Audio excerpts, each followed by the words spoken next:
Hello, I'm Jason from the Deeper Network, and in this video I will show you how to check your location set by App Relocator for Netflix. As I'm sure you know by now, setting locations for App Relocator is very simple. You find the app, and then you set the location.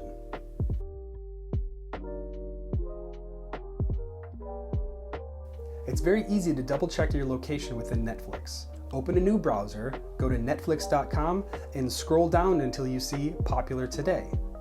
My Netflix App Relocator selection is South Korea. I open a new incognito window and go to netflix.com.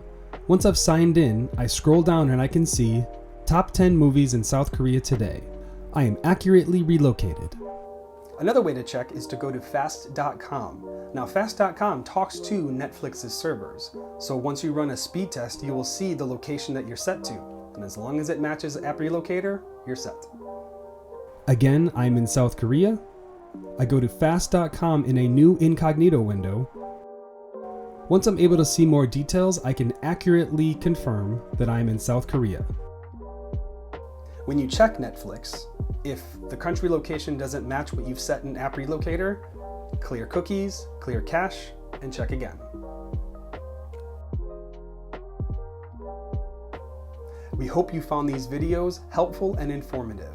Continue watching the playlists to learn everything there is to know about your Deeper Connect and the Deeper Network. Deeper Network, of the users, by the users, for the users.